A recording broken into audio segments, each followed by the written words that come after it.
Get ready for the next level play. How can we stay ahead of the transformation? What are the skills and competencies we need to make the big leap forward?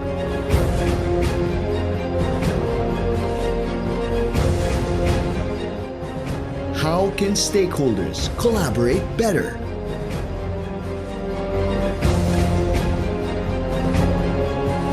Learn, engage, take action. Listen and interact with keynote speakers, business leaders, and industry experts.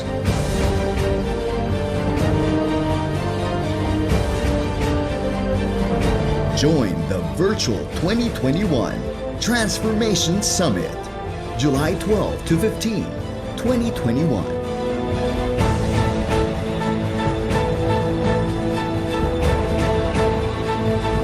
Register now for free.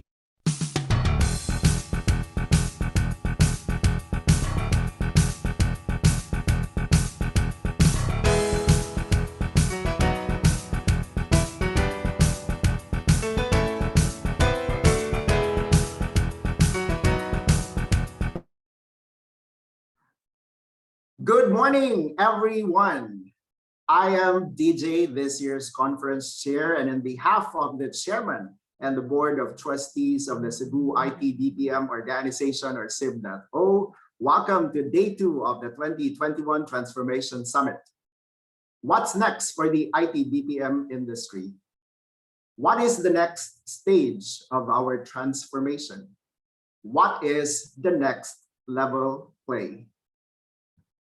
In the next 2 hours, we will cover topics such as the IBPAP industry specific to the Philippines, the next level play on health and hygiene, how a Cebuana made it big in the data science world, and the thriving gig economy. As we are going to progress with our talks, just like yesterday, feel free to type in your questions. For those of us in Zoom, you can type in your questions at the chat box. And for those of us who are watching live on Facebook, you can key in your questions in the comment section below. And please hang on also until the end of today's session for you to qualify exciting prizes from Globe and Cebu Safari. And for the winners of yesterday's session, please check the details at the CIB.O Facebook page. So is everyone ready? Well, we are ready. And just like yesterday, today we will cover moving forward topics, starting with the updates on the Philippine IBPAP industry.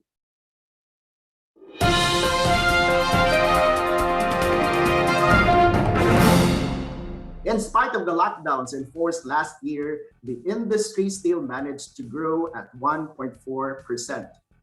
The question is, after more than a year into the pandemic, what is the outlook for the year? To talk about the challenges and possibilities is the President and CEO of the IT and Business Process Association of the Philippines, or IBPAP. Ladies and gentlemen, I'm now turning over our virtual stage to Mr. Ray Untal. Good morning, Ray. Good morning, DJ. How are you? Yeah, it's good. A sunny day here in Cebu. Good to hear that. So, good morning again, everyone. And many thanks to the Cebu IBPAP organization, or CIB.O, for inviting us to the 2021 Transformation Summit to speak about the latest industry updates. It is truly wonderful that we have this platform through which we can strengthen the ties between CIB.O and the IT and Business Process Association of the Philippines, as well as to further unify stakeholders of the Philippine IBPAP industry. After the challenges of the past year, and in the face of continuing uncertainties, this is exactly what we need. More opportunities for us to share our expertise, exchange information, and continue to work together, ultimately for the benefit of our industry and its stakeholders. Now, I do have quite a bit of ground to cover this morning, so allow me to begin my presentation with a quick recap of the industry's essential role in the country's economy before I segue into an in-depth discussion on the different elements that will fuel its further growth. And if we can move on to the next slide, please. In its 40-year history, the IT BPM sector has really dramatically grown to become the Philippines' largest job generator and one of its biggest private sector employers, creating jobs for 1.32 million Filipinos, while indirectly impacting close to 4.3 million more people across the nation. And it is also a major source, as we all know, of foreign exchange, with recorded revenues closer to $27 billion in 2020. Moreover, the industry has been a crucial driver of inclusive growth through well-established and emerging IT BPM hubs located beyond Metro Manila.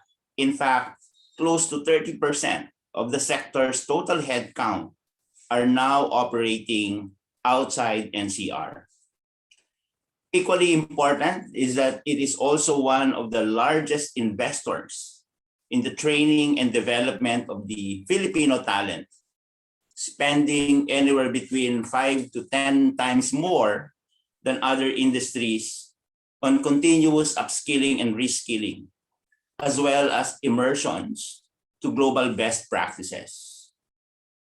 Now, if you can move on to the next slide, please. Through decades of change and periods of ambiguity, the Philippine IT BPM sector has consistently demonstrated its resilience and agility.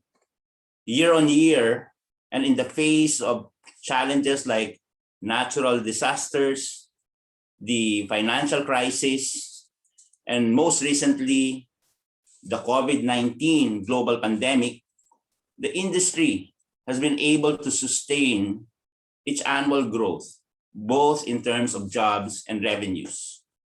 And as mentioned a while ago, in 2020, despite a predicted flat growth and with the backdrop of a record drop in GDP, total headcount in fact increased and reached 1.32 million, which is a 1.8% growth compared to 2019. This growth was driven by an increase in demand across industry verticals, as well as some horizontal offerings like healthcare, e-commerce and retail, banking, finance and admin, and even telecoms, which all help offset the unprecedented contraction seen in hospitality and travel. Now, there was also a notable upturn in IT-related outsourcing projects in the latter part of 2020, as clients invested heavily in digitization to mitigate prevailing issues caused by the pandemic and as a way to enhance their BCPs or business continuity plans. Now, over the course of the pandemic, we also had extensive discussions with different government partners to ensure that the industry's point of view on a number of things that are important to us are appropriately heard and considered by the implementing agencies. And because of this, and in the face of the COVID-19 pandemic, the sector was able to garner what I would refer to as really substantial support from multiple agencies like PEZA, DTI and BOI, DICT, DOLE, NEDA, and of course the Interagency Task Force. And this support came in the form of being marked as an essential industry early on. and getting concessions that help our industry mobilize both cargo and personnel and achieve enhanced operations alongside our service providers. And with all of these resolutions that were handed out, we were also able to achieve the delicate operational balance while ensuring the health and safety of our employees. Now, on top of our COVID-19 response, and the one that you see now, another one of industry's key priority for quite a while now is the tax reform bill, previously known as Train 2, it became Trabajo, it became Sitira, and it eventually became Create, which was signed into law earlier this year. And industry stakeholders, in fact, are pleased in the sense that the Create law has provisions for sufficient sunsetting runway, which is what we asked for, and that it effectively ended years of investor uncertainty. And we believe that it will be instrumental in jumpstarting the Philippine economy. Now, however, there is also a component in its current form where the Create law puts into question the sector's ability to deliver work from home at scale. Specifically, we have seen Section 309, or the prohibition on registered activities, which will have a direct and significant impact on the ability of IPA-registered companies to deliver work from home and avail of fiscal incentives, which in turn compromises or will likely compromise the health and safety of the Filipino workers given the current state of the pandemic, vaccine rollout, vaccine hesitancy, and other things. And finally, this can negatively impact the country-level competitiveness of the Philippines. And as a result of that, this topic, I believe, deserves a little more discussion. As mentioned earlier, the Philippine IT BPM sector was able to demonstrate growth in 2020 amid massive closures and unemployment. And the critical ingredient here is our industry's unique ability to deliver work from home at scale. As all of you know, there has also been a growing requirement for work from home delivery as clients realized and accepted that remote work can be done without sacrificing employee productivity and quality, and that it can help them optimize costs, enhance their BCPs, and gain access to alternative talent pools. Now, important to take note that the current enabling work from home policy has allowed the sector to run at an average of 64-36 work from home on-site ratio, with more than 100 organizations doing 90 to even 100% work from home. As we move forward, we are cautiously optimistic that in fact the sector will continue growing amid the lingering impact of COVID-19. And in fact, based on a late 2020 study, the industry is projected to reach 1.43 million FTEs, with revenues closer to $30 billion by end of 2022. With a number of IT BPM markets across the globe making their own several adjustments to their operations, there is even more opportunity for the Philippine IT BPM sector to further grow, both as a premier and/or alternative location. For example, the current surge in India has triggered BCPs and de-risking strategies that has resulted to some movements in accounts and clients to our shores and other locations. And we assess this could lead to additional new jobs for Filipinos and an even higher growth potential. Potentially, we perhaps achieving 7 to 8% this year in terms of headcount. And this means that direct jobs within the industry can increase by as much as 180,000 in the next 2 years. Now, while this forecast is indeed substantial, especially given the backdrop of the pandemic, we must keep in mind that for this growth potential to become a reality, there are enabling conditions that need to be met and appropriate interventions that must be carried out. A foremost concern is that COVID-19 is still very much in play. And we are at this juncture seriously concerned with how the work from home policy will evolve beyond September, when the national emergency declaration is scheduled to be lifted.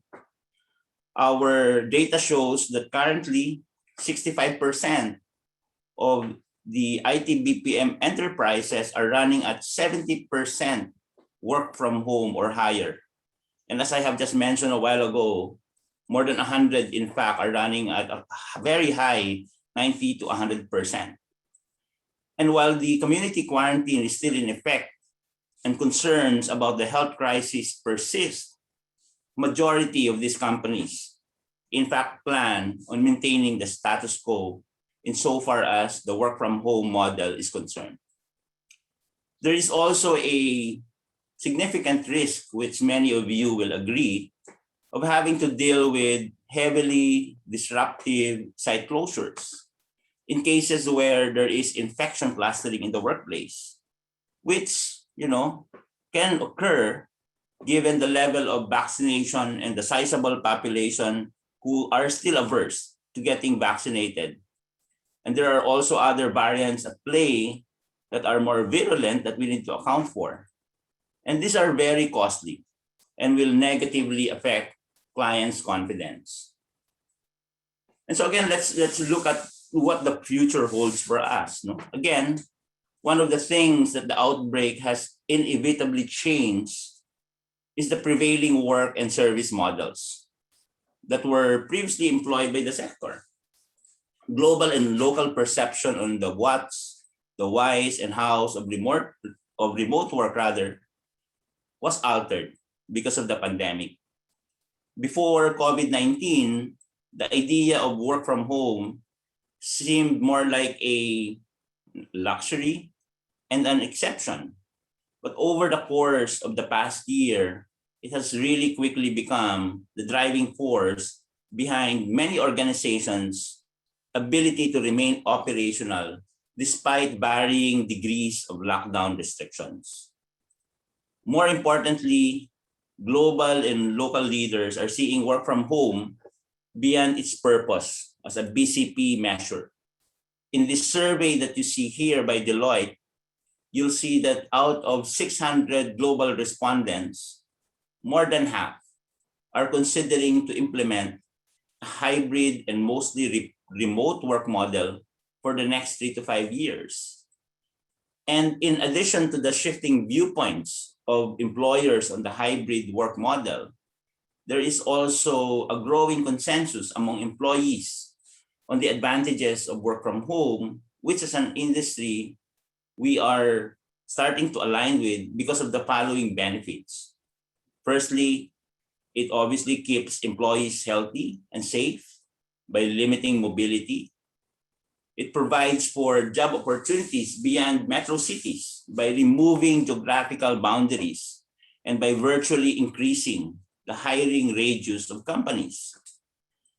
It also decongests the traffic situation in the NCR and other prominent cities. And invariably, it also helps reduce pollution as a result.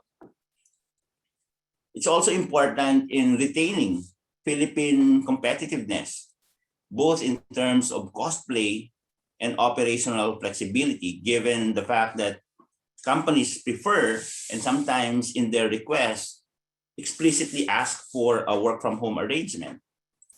And I think many of you here will agree that it sustains and improves employees' productivity due to an optimized workday and reduced absenteeism and turnover because of the flexibility that it offers us, including shorter time travel. Now, given the persisting COVID-19 situation in the Philippines, another urgent and pressing matter that we are also trying to address is the efficient and widespread rollout of the vaccine. This will be critical not only in the health and safety of the general population, but also in bringing back a sense of normalcy and predictability to the IT-BPM sector. And I'm sure you've heard about this news already. The industry has joined various consortiums to procure over 1 million doses of vaccines for its employees and, in certain cases, their dependents. And this was made possible through what you are now familiar with, the multiple tripartite agreements involving the national government, private sector, and relevant pharma companies. Again, with the intention to fast track the Philippine national vaccine roadmap and reinvigorate the country's economy. And IBPAP, in fact, is participating in one such agreement via the ICTSI Foundation. And as a result, more than 100 IT-BPM organizations have gained access to the Moderna vaccine, which started to arrive at the end of Q2, and inoculations are in play as I speak. We've also given assistance to a number of smaller enterprises by aggregating and facilitating their orders. And there are many other developments around this area, which I will not dwell on at this juncture. So if we can move on to the next slide and perhaps shift gears and discuss how the health crisis, in fact, has affected another pillar of the Philippine IT-BPM industry. Now, according to a very recent report by the Organization for Economic Cooperation and Development, or OECD, the pandemic, as well as the subsequent containment and mitigation measures, also had a large impact on the demand for skills. For example, COVID-related lockdowns changed the nature of work and increased job postings that offered work from home arrangements. Demand for jobs requiring lower levels of education also reported a greater decline by as much as 40% than jobs for high-skilled workers, which really shows the pivot towards higher value jobs. The transformation of the nature of work also caused the emergence of future jobs, which, as we have known before, will already require complex, higher cognitive skills and technical competencies. Combined with the accelerated digital transformation, the sector must jointly target to have 73% of our workforce taking up mid and high skilled jobs over the next 2 years at least. And to put this into context, only 54% of the workforce was capable of mid and high value jobs in 2016. So that's a big stretch that we need to execute still. And other than the technical capabilities, organizations also aim to build a workforce of continuous learners that are characterized with an agile mindset, that is talent with learnability, agility, and a sense of curiosity. We're also looking at leadership skills to work, collaborate, and steer people amid a very volatile environment. We also are looking for digital savviness and readiness, which is a leverage on extracting the inherent benefits of digital transformation. So in line with these latest developments and given the pivotal role of the Filipino talent in sustaining growth for our sector, the industry stakeholders have expectedly embarked on a number of talent attraction and development initiatives to create this ecosystem that is both sustainable and adaptable, and of course, one that continues to be very competitive. The efforts of individual companies, different subsectors, and even IBPAP, each one of us will work hand in hand towards enabling the sector to pivot to more complex and higher value services. For example, among IBPAP's member companies, we have IBM, whose PTech program offers students the opportunity to develop skills and competencies that will directly translate to competitive careers. They also have Skills Build, a platform where learners can explore new technologies, build foundational workplace skills, and earn professional badges. There's also another example, the Accenture Technology Learning Program, or ATLP, which was created to bridge the gap between industry and academe by helping students get equipped with the latest technologies to future-proof their skills. And it aims to influence the curriculum, prepare students to be future-ready, game changers by focusing on role-based learning. Running in parallel with the programs that are being run by industry players, the different subsectors are also holding their own. And just to quote a few, for animation group, they have an annual animation festival that showcases Filipino talent in animation. And as you can see in recent, if you'd been paying close attention, they had been very prominent, in Netflix, where not just the skills in animation, but also skills in content has become central, to uplifting the image of the country in this field. For CCAP, there's also this huge project, which is called Sparta, where the project aims to establish the necessary online education, research and development mechanisms, and infrastructure to enable the industry with data science and analytics and foster smart governance practices. This is obviously a partnership with DOST as well as DAP and the Analytics Association of the Philippines. So there's a lot to watch out for in that area. For game development, we have the CG Creator Certification, which is another effort that are being done by our friends there, focusing not just on 2D graphics and design, but in fact moving to 3D modeling and animation, which I think is very exciting. There's also, for the captives and GICC, they're reimagining the learning experience, and series of webinars and are being delivered to support those. And for HEMAP, and they had been very busy with a number of programs, including these enablement seminars that allows them to create strategic linkages amongst micro, small, medium enterprises. And with PSIA geeking out, they're finding value in user experience, and they have multiple programs in play, looking at partnerships both with DICT as well as TESDA. And for IBPAP, we are likewise utilizing, as you can see here, several avenues to connect with the right people, kindle their interest, and encourage them to enter the dynamic world of our industry. And there are several programs in play, and I will not, for purposes of this discussion, go through each in detail. And so moving on, and on top of our efforts on the legislative and talent fronts, we are also looking to harness the immense potential of countryside locations and talent. And we will leverage on this and continue to expand the footprint of the IT BPM industry through 25 digital cities by 2025.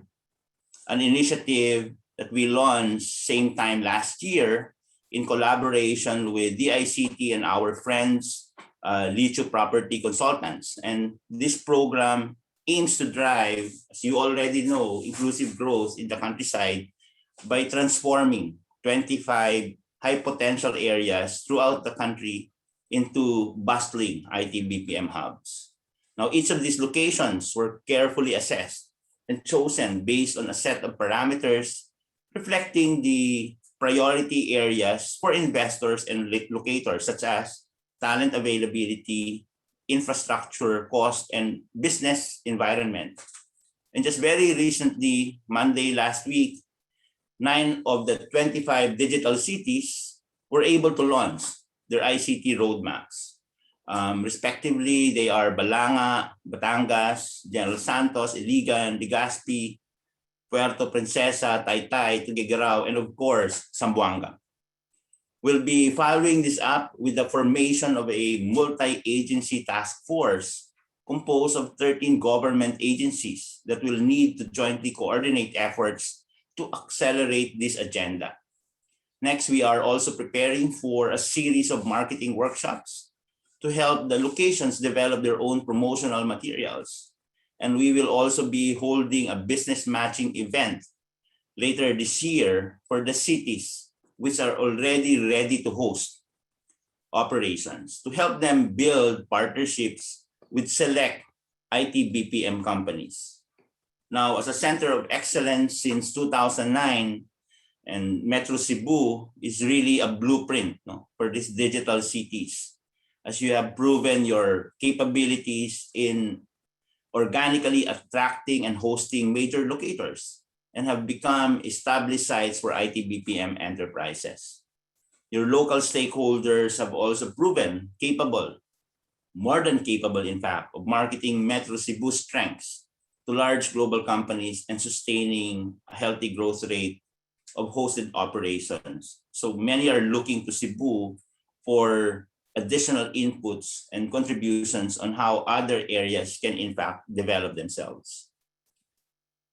And to close this out, as we move forward on these ongoing plans, I think we need to keep in mind that there is a bigger picture to consider when it comes to the IT BPM sector's continued relevance and competitiveness.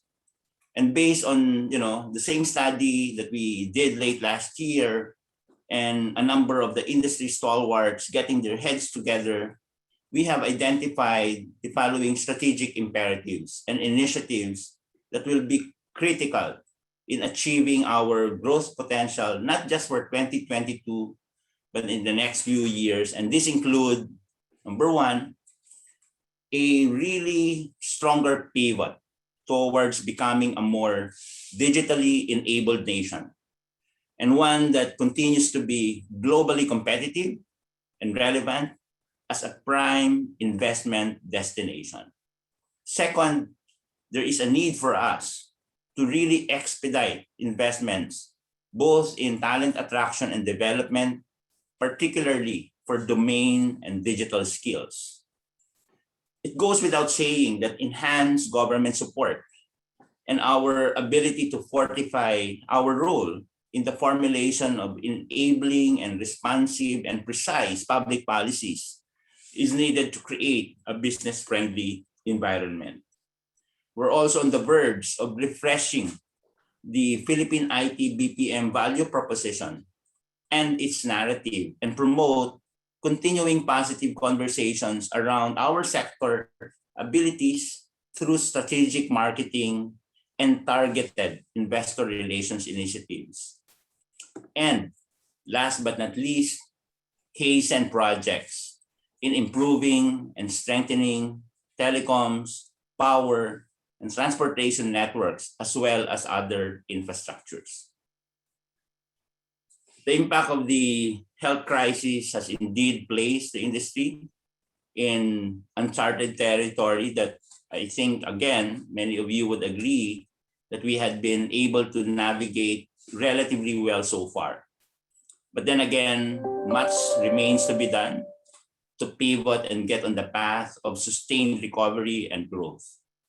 With this, I would like to end my presentation, and again, thank you, and I hope everyone here was able to gain some insights on the Philippine IT BPM industry. Once again, thank you and have a great day ahead.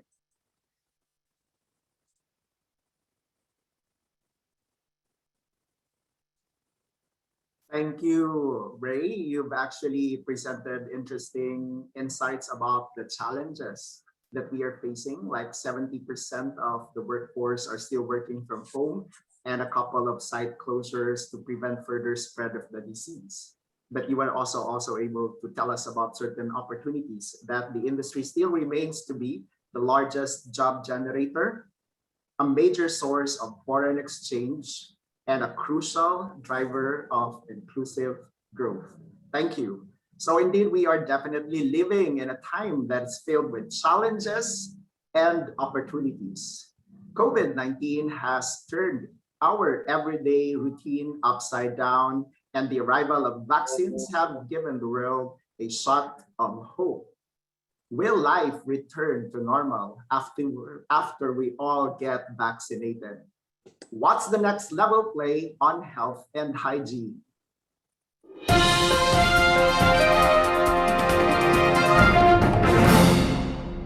Our next speaker will give us a rundown on what life is like after vaccination. He is the chairman, TV host of Clinica Flavier at 1PH TV5. Friends, let's give our virtual applause to Dr. Jondi Flavier. Let's do it. Thank you very much for that cheering squad introduction. And it's truly a pleasure to be with all of you this morning, especially because this is an invitation that I could not refuse because I was scanning what has been happening to the Transformation Summit over the last few years. And I was surprised that there was almost no mention of health in previous summits. But now, thanks or because of the disadvantage of COVID-19, we are now seeing more of the discussions on the table related to health. Now, my presentation is also built on presentations from yesterday, where we had Dr. Alvin Ang from Ateneo also emphasizing that there's a need to prioritize public health. And past speakers have pointed out that health is becoming more of an important consideration. Now, I have to apologize to all of you. If you do not like my presentation, you can blame Buddy Villasis for this because he was the one who invited me, and he invited me when I was drunk. So I did not know and recall that I accepted. But seriously, I'm also attracted by this Cebu engagement because of the controversies around COVID that stem from LGU and national discussions and debates. And I am very enlightened and encouraged by what Cebu is doing controversially or as an innovation. So let me move on with that Cebu experience of asking each of us to listen. So sige, sabi ni Governor nyo, we will listen to what you're saying, but we also hope that you will listen to what we are having to say and what we have experienced. So thank you again for this opportunity. To lay the preface, where are we in the pandemic? So I can only go based on what people hear and read in the news. And I think one of the current discussions now is how many people are dying in Indonesia, what's happening in Indonesia. And it was only a few weeks ago, last month, where we were all talking about India. So too many people are killed by COVID-19, especially in these areas that we are looking at. But if I can put this forward, if you look at India, there are almost 1.4 billion people. And in Indonesia, their population is 3 times the population of the Philippines. So when you say there are 1,000 cases in India or in Indonesia, and you say there are 500 in the Philippines, in fact, as a proportion or as a percentage, there are more in our country. So let me convert the data into percentages. In India, 2% of Indian people had COVID-19. In our country, it was actually 1%. So just that difference, a very small difference. In terms of deaths, it was only 3 per 100,000 difference. So what am I saying? For India and the Philippines, it was almost 20 if you average that out for both. So the image we're seeing in India is presented so tragically, but we forget that our situation in the Philippines is very comparative. More recently, the percentage of COVID-19 in Indonesia is less than 1%. In our country, it's more than 1%. So we are actually worse. For deaths, yes, Indonesia has 3 deaths more per 100,000 people. But the point here is we're not far behind. 23 deaths per 100,000 tayo. So the message here is let's not be too complacent. The threat of COVID is still with us. Even if we look at the bad things happening in other countries, it may be worse in our country.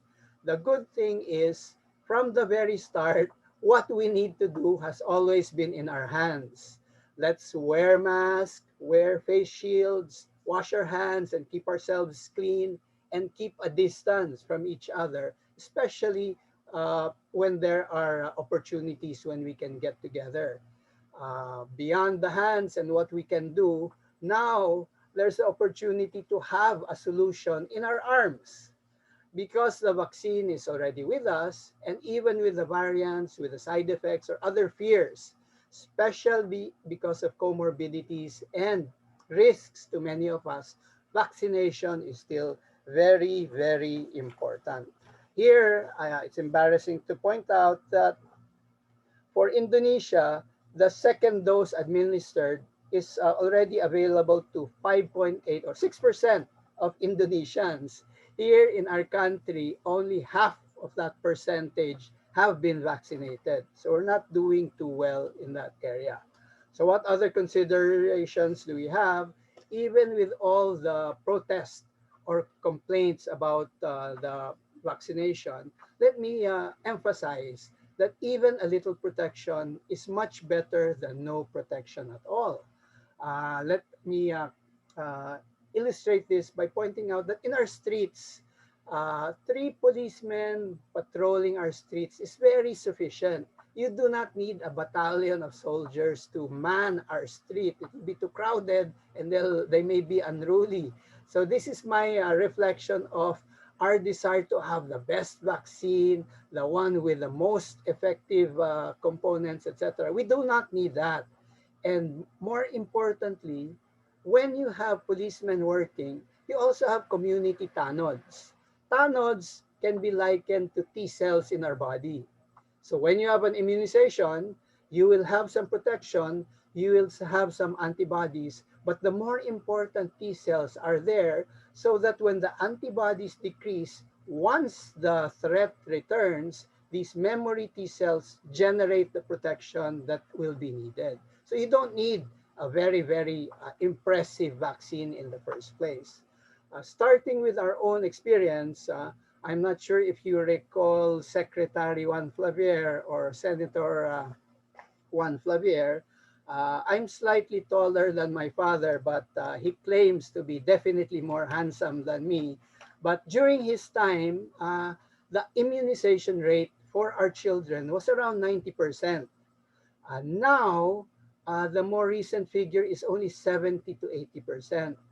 My statement and my reason for showing this is we are starting with a difficult situation in terms of vaccine performance, even when COVID was not there. So it becomes an extra challenge with COVID on our doorstep or in our homes. We lag behind vaccinations, but if you consider many people now want more vaccines. This can be compared to earlier this year where only 16% wanted to be immunized. Now 43% ang gusto. I'm glad our chair is nodding his head because he may be vaccinated soon. I think the vaccine is good for your hair. So look at me, it's growing na. I used to be bald like you. But with vaccination, it has improved a lot. But kidding aside, we're looking at the 43% doubling from 16%. But the challenge for you and me is the 60% who still do not want to be vaccinated. And here, I think we are familiar with vaccine hesitancy, people who are anti-vaccination, and those that generate so much anxiety because of vaccination. But a challenge, especially for you who are in the economic sector, is vaccine apathy. It may be unfair to consider or label all who do not want the vaccination as being against immunization. There is vaccine apathy, and to explain, most of our men on the street, most of the women in the households have so many pressing demands. They need to feed their children, they need to get water, they need to have enough for their households. So those become more important, they take precedence. So you can imagine why some of them would not fall in line, go to the trouble of getting vaccinations, because they have more pressing needs that make them apathetic to vaccination. I'm glad that you are part of the group that helps our economy pick up and improve, so that this apathy based on economic constraints will be reduced. But I hope also that the anxiety and the hesitancy will be made better with good information. And the good information is very important, because during these times, what is correct to you may not be correct to me. What is politically important to some other parties may not be important for us, or the emotional and other constraints, they all vary. So what is correct and what is true tends to be gray because of these factors. Because of that gray area, we not only have a pandemic, we also have an infodemic. So while physicians can do their best to try to treat, try to control infections, the information that comes out is because of you and me listening and spreading this information, and sometimes not checking our resources, our references, and whether these are correct or not. I'm glad that our MC is very kind. Let me know if my time is close to coming up, because I may have too many stories to tell. So this chart only shows two things. The first is there are so many kinds of vaccines that we have available, but the more important part I'd like to share is we got these vaccines in a very fast time. In less than a year, we were already able to have some vaccinations. And I'd like to highlight the value of being purpose driven, being focused on an issue, and cooperating with each other. Maybe some of you will have forgotten that China opened up the data on the genetic sequence of COVID-19 once they got it. They did not act selfishly. They opened it up so people who were developing vaccinations could easily refer to this. The second important part of this chart is the information that in the Philippines, we have the broad range of the kinds of vaccines, which is good because we have a broad range of tools and armamentarium and defensive tools that can help protect us. The reality, however, is people are still bothered by the 66% protection offered by vaccination or 95% vaccination. I would like for us not to focus on this, kasi I will share from my own experience. My passing in the board, in the medical boards, was not in the top 10. I was at the bottom, I think, of the passing rate. But because you passed, you can become a doctor. You're licensed to kill. These vaccines are the same. Once they pass, they are already, no, they're not licensed to kill, but they're safe to use and very effective, or effective enough. Finally, for this chart, the more important information is, sige, 66% protection lang, but the protection it gives is enough to prevent severe cases that require hospitalization, severe cases that may kill you. Compare this with other vaccines. The flu vaccines that many old people have or get for free is only 40 to 60% effective. sometimes going low, depending on the kind of vaccine that was developed. Our vaccine for the dreaded TB, tuberculosis that is still with us, is only 50% effective for young people. So 60 to 70% or even more for COVID-19 is very good. And may I also point out that slowly, let's give COVID-19 a chance. Many of our vaccines became better and more effective with time. Now there are always developments that are being done. The vaccine is tweaked so that it becomes more effective and better performing for all of us. So we are enjoying these vaccinations for our children, but let us not forget that we gave them half a century to develop. We're only giving the COVID vaccine a year, and then we're already getting impatient. Slowly, we'll get to what we have and the value of these things that we have. Time check, am I halfway or almost? Okay, thank you very much.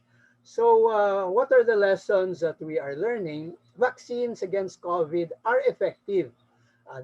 It will not guarantee that you will not get the disease anymore, but it will guard you against severe infections. Second, vaccines provide, the ones we're using now, already provide protection from certain variants.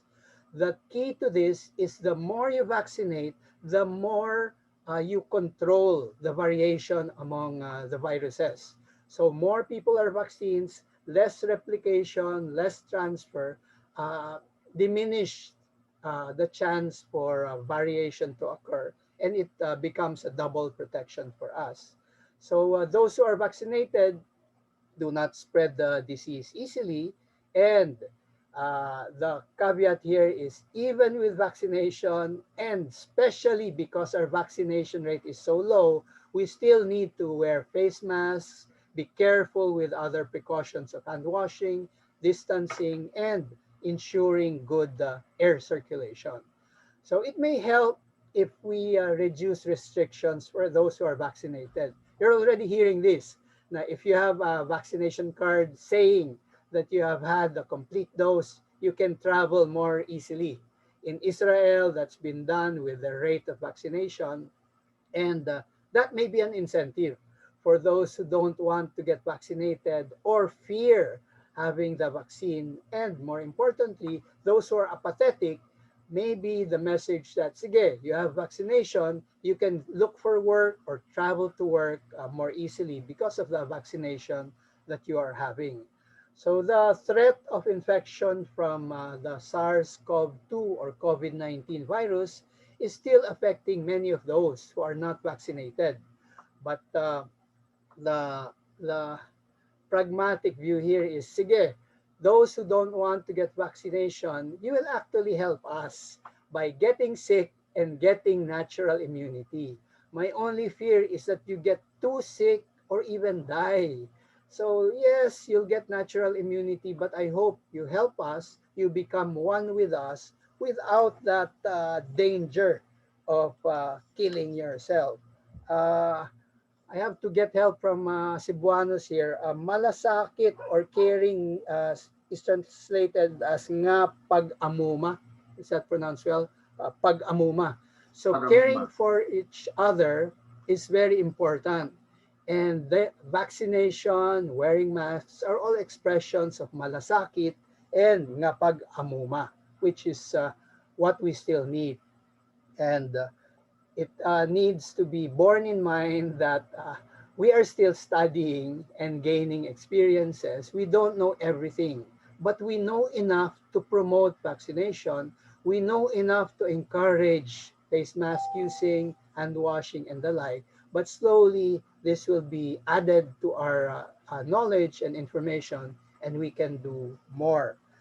This slide shows what I like to show because you in the companies and corporations have been doing many of this already.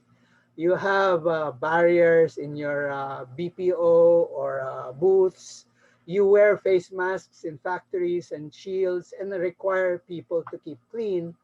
And more importantly, you have good air circulation in many of the responsible offices. I highlight air circulation because there is a hypothesis going around that schools may in fact open if there is adequate air circulation in the classrooms. The requirement is 5 air exchanges per hour. So if you can have 5 air exchanges, promote air circulation well, we don't have that problem kasi fresh air, open ang mga public schools natin eh. Encouraging that with fans and ventilators will make circulation good enough. Maybe this can be a reason to hold classes again. But let me also put forward that I like the message earlier that face-to-face is being decreased and work from home is encouraged. I have to confess that this is something that physicians and medical practitioners like myself have been forced to adjust to. Kasi what has happened is our uh, our tendency to make patients wait in line, crowd in the, and waste so much time has been reduced. And now we allow telehealth, telemedicine because of your companies. We have the means to use telecommunication. But the other point is do not take care of your workers only, especially in cases of work from home. The families have to be part of your wellness program because if they're working from home, if their family is sick, they get sick or they have to care for their families. This becomes an important challenge for many of us, especially for physicians who used to make you want to wait. So for the last 2 slides I have, I'm just using this as a reminder that we have tended to focus on COVID-19, the pandemic. But let us not forget that we have been in an epidemic for the last decades, for the last century. Heart diseases still is the #1 killer in the Philippines, next to cancer, problems of the blood vessels in the brain, diabetes, and pneumonia. COVID is only the sixth. So the top 5 causes of death in our country are not COVID. It's not COVID. So let's not forget that there are other health issues that we have to adjust to and we have to work on. How much time do I have? Do I have more than 2 minutes or last 2 minutes na? Last 2 minutes. Okay. So because of those last 2 minutes, I'll turn your attention to those that are reported as COVID. We have only confirmed a certain number with COVID, but we did not test enough. So we are missing those who have not been tested. We tend to test those who are symptomatic or have symptoms. But in COVID, the spread is because of people without symptoms. So there's a need for studying this testing, but please don't be locked down with a suggestion from me to test. I do not believe in testing now because it's so expensive.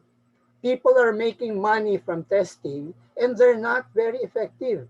My son was tested negative. It turns out he was positive, but he was tested when it was only 2 days of the disease. Nung fifth day, saka naging positive. So that is wasteful and very inaccurate. And third, when you get tested, you get the results 5 days later, sometimes 1 week later, sometimes when you're dead na. So because of the delay, the cost, and the inaccuracy, I do not want testing now, but let's do our best to develop tests better. So let me close with these few statements about working without COVID-19. Not only COVID-19, or maybe in spite or despite COVID-19, we need to continue to care for each other. Napakahalaga po ng malasakit. Nga pag-amuma, nga pag-amuma, nga pag-amuma. Caring for each other is what will allow us to go forward. And caring for each other also involves government and private sector partnership and cooperation. And maybe we need to continue to learn what should be done in health and hygiene and try to study and determine whether what we read, what we hear, what we see on TV is accurate or correct before we spread the information. And finally, we have universal health care, the law. This is funded by over almost 800 billion pesos, but it's not yet running. So this is a vehicle that you in your company still have to tap because of the private-public partnership it allows. Universal healthcare has the resources and the opportunity for cooperation that we can use to fight not only COVID-19, but many other health problems in the future. So thank you very much for your time. It is a pleasure to have this opportunity. Thank you for the privilege.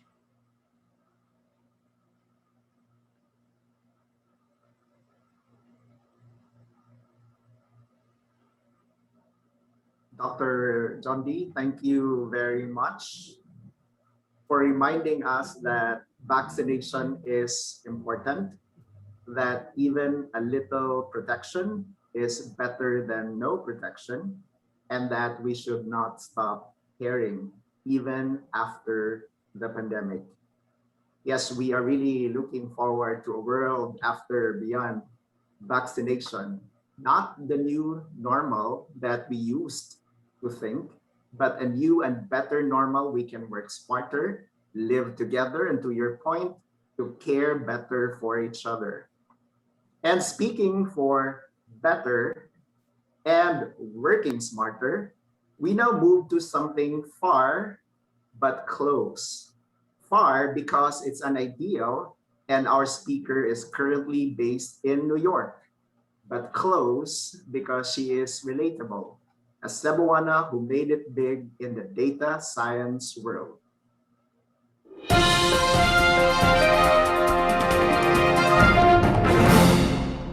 I'm sure the students and faculty members in attendance are excited to hear her story.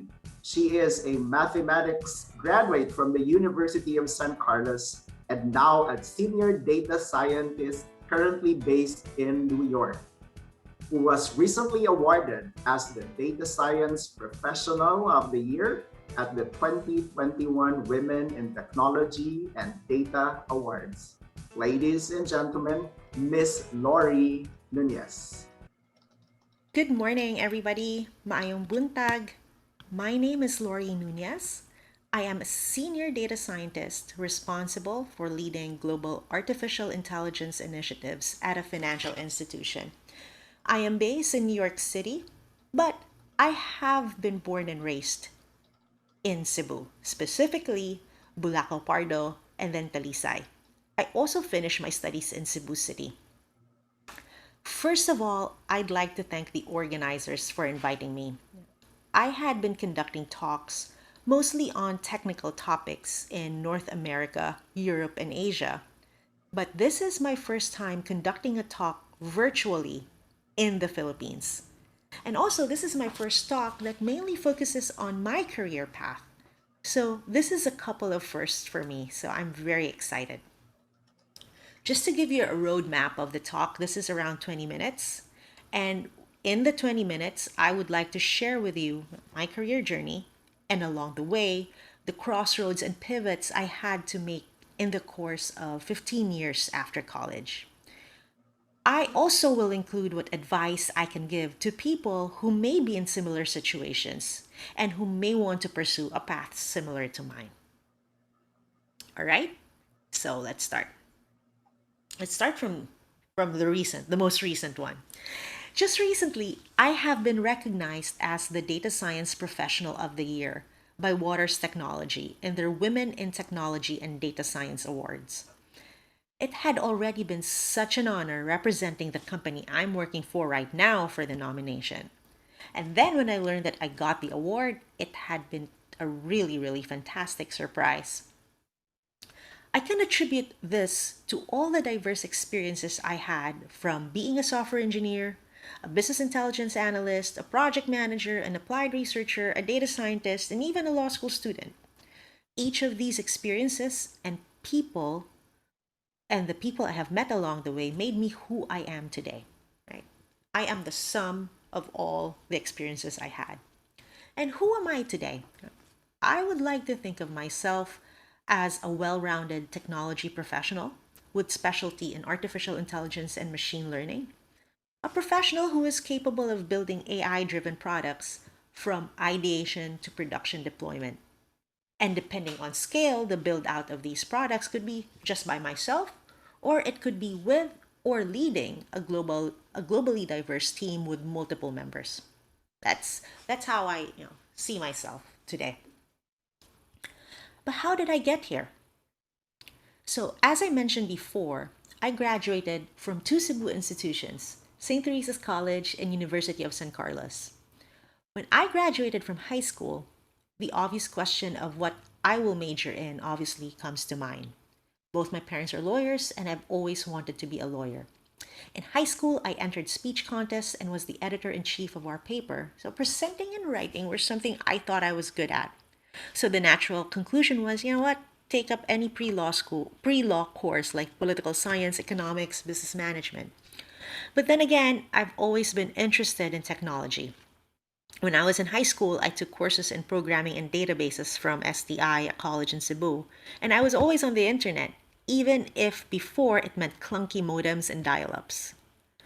At the same time, in the late 90s, computer science was also an up and coming course in the Philippines. So I was torn. Should I take up political science, which was the obvious choice, or computer science, the practical choice?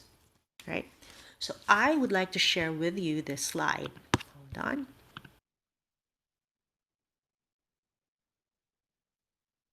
All right.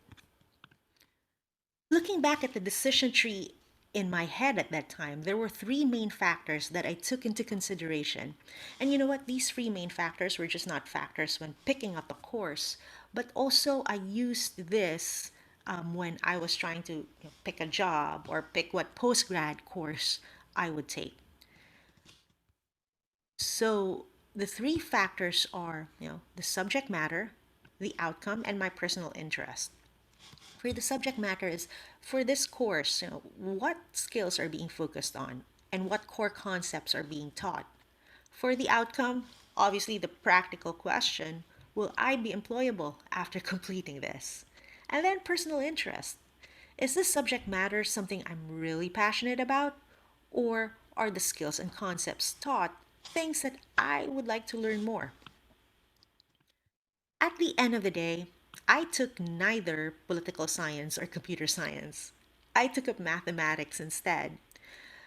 The reason I took up mathematics was more on outcome, the outcome box, and the personal interest. I thought mathematics gives you a good foundation on building your logical and analytical skills, and I thought that those skills will be highly transferable whether I become a software engineer or whether I become a lawyer. And then, as for personal interests, I always felt that I was as okay with math, but I felt that writing and speaking were things that I thought stronger on, and so I wanted to develop more of that analytical and mathematical skills. And I want to do that by investing my undergrad studies and trying to develop some things that I thought I was sort of weak at.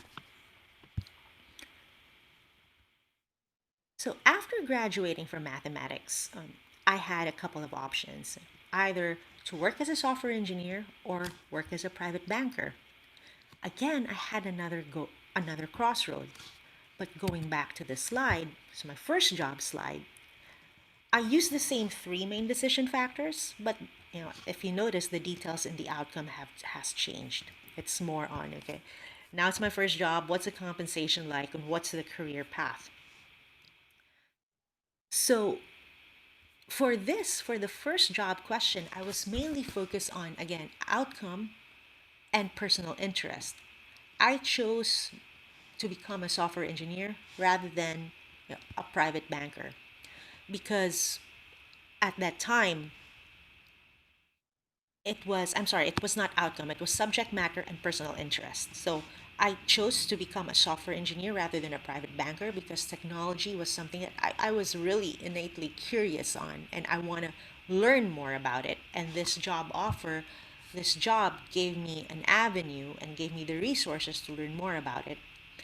So I was interested about the subject matter and personal interest. And to be honest, if I was to be completely honest about myself, I was scared to go to private banking because looking back at my experiences, my undergrad, my internships, my thesis, I had no exposure towards private banking. So I felt I was venturing into an unknown. So there was a bit of fear there that also, that also contributed to my decision. So at this point, I was pretty young. I had my first job.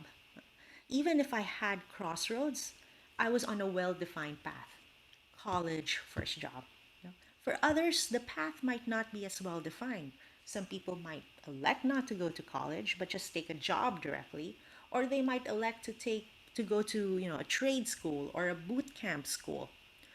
There are common paths, but there are really no defined paths. You decide what's best for you. Part of learning is being able to quickly recognize recognize these crossroads, and try as much as we can to make strategic decisions with with what resources we have, and marry that with our overall career goal at that point in time. So the next thing I do want to talk about would be pivots. So I was in my software engineering career, but then at that time I said there was a part of me that says I there's something missing. I want to learn something else. And that's when I pivoted to law school. And for pivots, like to me, at that point, technology is great for implementation and making things happen. But also, there was a part of me that wanted to learn the other side of the story. How do businesses make decisions? How do laws and regulations work in society? How does everything fit together? And plus the fact that I've always wanted to be a lawyer when I was a young girl, so there was that itch waiting to be scratched.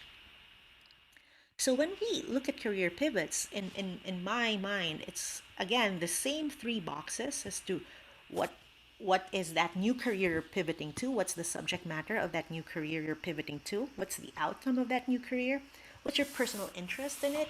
But then the other factor is investment. Because if you're pivoting or if you're changing career paths, do you have the time, effort, and money to learn new skills?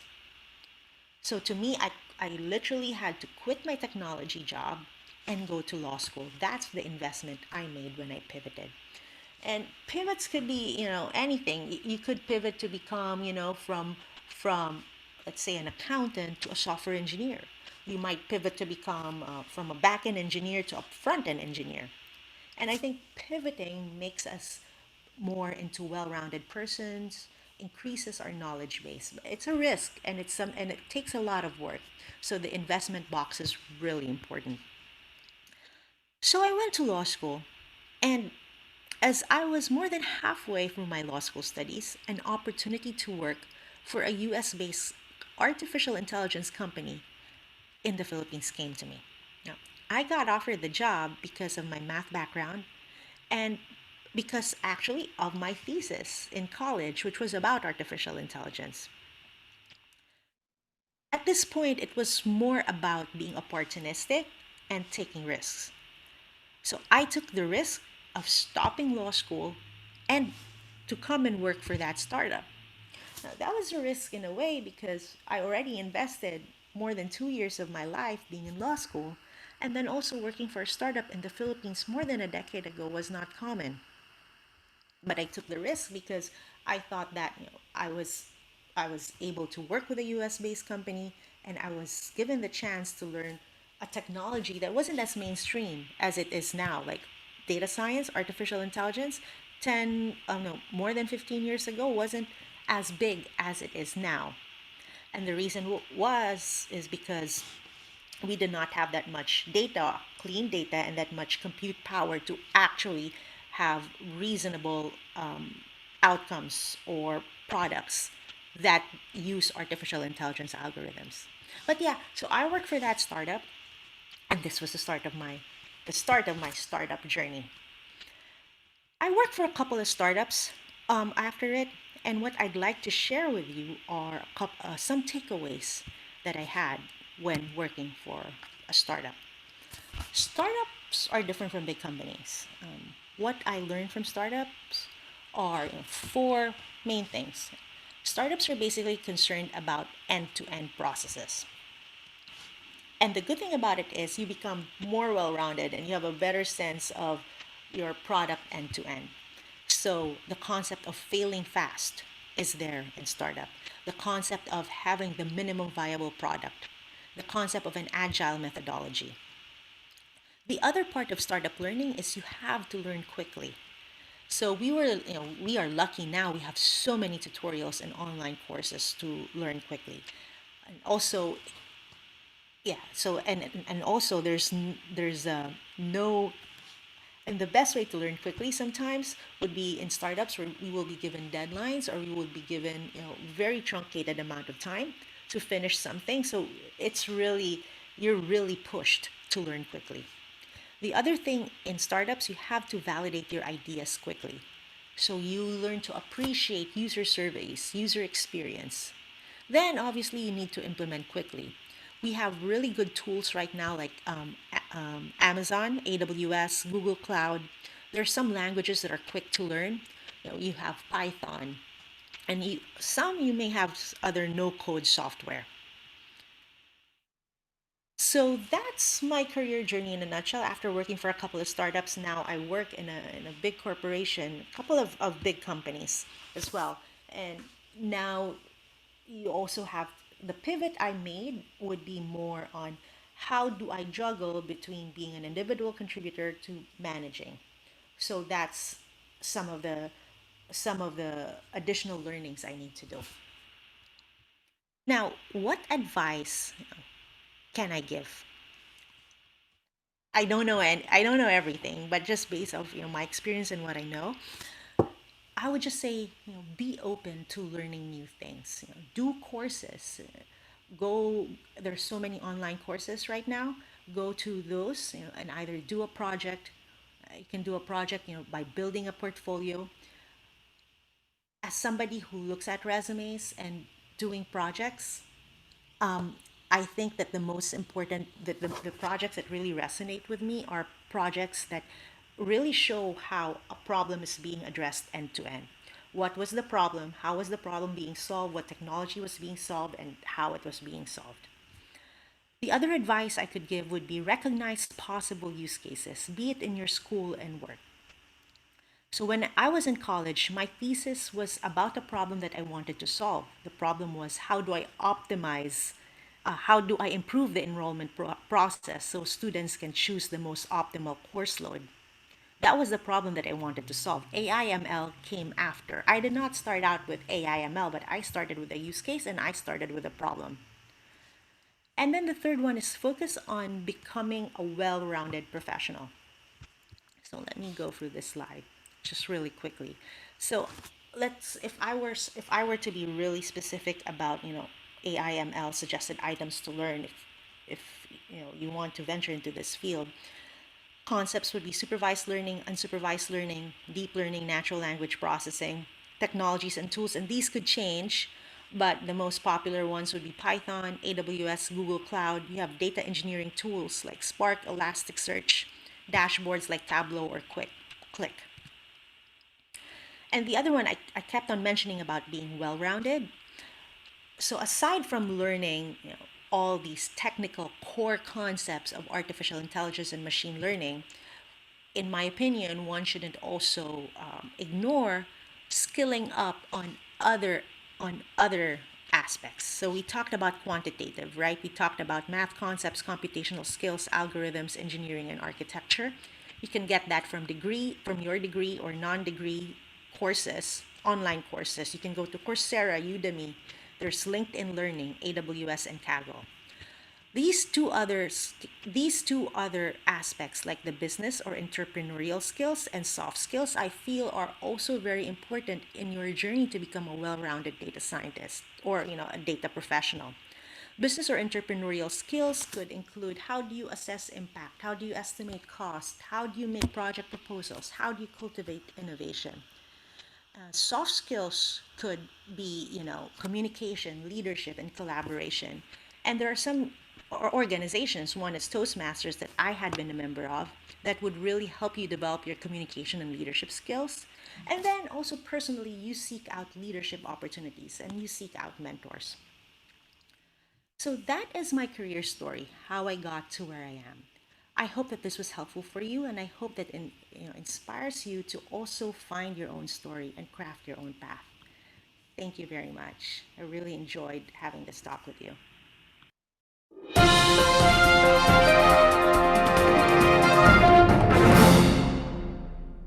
Thank you, Lory, and great to see you again after so many years. Lory and I actually belong to the same home club of speakers and leaders, the Queen City Toastmasters Club. Up next is another strong, phenomenal person who will speak about the thriving gig economy.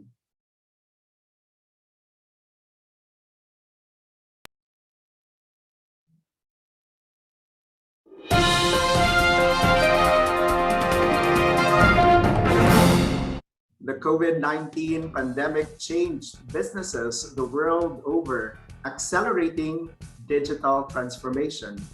Over the past years, people are more and more attracted beyond the traditional 8 to 5 job towards the independent work and world of freelance contracting. How big is the gig economy? And how can we big in the gig economy? To talk more about the subject is the digital marketing consultant and founder of Content Dash, Miss Flaire Castro. Hi, everyone. Thank you for having me here at the Cebu IT BPM organization Next Level Play for your Transformation Summit of 2021. I will be talking about the thriving gig economy. So I'll introduce myself first. My name is Flaire Castro. I'm a digital marketing agency consultant and managing founder of 30 Media. 30 Media is a boutique social media and digital agency based here in Cebu. We have served both international and local businesses with their social media campaigns, website development, SEO, and other digital marketing campaigns that they may need. I'm also currently a founder of a startup called Content Dash. It is a social media content platform that helps small businesses and creators create content better and faster. And I also consider myself an advocate in women empowerment and, of course, using technology for social good. So, our agency, 30 Media, is a Facebook marketing partner. We are also Google Ads certified. I myself have been awarded several awards. So it includes Campaign in Asia, 40 Under 40, and then the Stevie Awards for Women in Business. I've also been sent by the US Embassy to a professional fellowship. And recently, I'm also a certified Scrum Master under Scrum Alliance and Scrum.org. So, why the thriving gig economy and why am I excited to talk about this topic? Well, it's because I've been doing this for 15 years already. I consider myself a creator and also a part of what they call the gig economy. So I'm a speaker, I'm an advocate, I'm a trainer, I'm a consultant. And one of the things that I am excited to share about is that I have been part of the DICT's program called the Rural Impact Sourcing Technical Training, which is already currently called Digital Jobs PH. And we have been teaching people from the countryside or from the rural area to do digital marketing. And the reason for that is we want them to know how to serve businesses or how to, let's say, create campaigns similar to what we're doing with 30 Media without going to metro places or to big cities like Manila or Cebu, right? They can just serve businesses and clients right in the comforts of their own home. So that's why the gig economy is quite close to my heart. Aside from doing all the thing, is because I started as a freelancer. I started getting opportunities from online platforms similar to Odesk, which is currently already called Upwork, right? So when I got fired from my job here in Cebu, that was like 15 years ago, the first thing that I did was actually to become a freelancer. And it is funny because if you would ask me what my initial rate was when I started as a freelancer, I started with $1 an hour. right? It's very small, but eventually I was able to increase my portfolio. I was able to work with different clients. And right now I'm able to command the rate that I like. So that is the beauty as well with being a gig worker or being a freelancer, or they call it a solopreneur, because you get to command your own rates. But let's talk about that later, right? Before we delve into the gig economy, let's talk about the effects of the pandemic. So, COVID 19 has been a long episode of lockdowns and changes, huge changes into our lives. The pandemic has been ongoing, what, for like 1.5 years already, right? And hopefully, most of you guys are already vaccinated, or you've been through the worst parts of the lockdown. And our desire as an economy is to really lift up everyone, right? We want to bounce back from this new normal that we call it, but it didn't come without its effects. Of course, we know that a lot of people became unemployed, or the OFWs were forced to come back home. So recently we've seen numbers like this, like what is the impact of COVID-19, for example, in the Philippines job marketplace. So what happened is that we have these numbers. 36% have been laid off, or they have been decreased with their working times, which is a sad thing, right? Being laid off means you don't have any income, you don't have any work, or you don't get paid, which means that your family won't get fed as well. So it's that bad. 47% said, well, there's no change, or maybe they filled a different role, hopefully a bigger role, or maybe some roles were already combined because of the effects of the pandemic. And then 17% said that they have increased their working time, which is understandable because everyone is now working from home. When you're working from home, it means that you don't have boundaries. Whenever you wake up, you go directly to your computer in front of your laptop and then you work. It's not similar to the office, right? Where you get to chat with your friends, you get to have lunch breaks and all that. So these are the numbers that we're looking at as the effect of COVID 19 in the job marketplace. But the interesting thing is that there are numbers that changed as well. For example, if you would ask people what their willingness is to work abroad, there's actually a downward global trend. So, 2014, if you would ask this question, whether you want to work abroad, a lot of us would say, well, yeah, I want to, right? So, 86% of us would say yes. But if you would ask the same question in 2020, there is a downward trend. It's now 54%. So a lot of people don't want to work abroad anymore.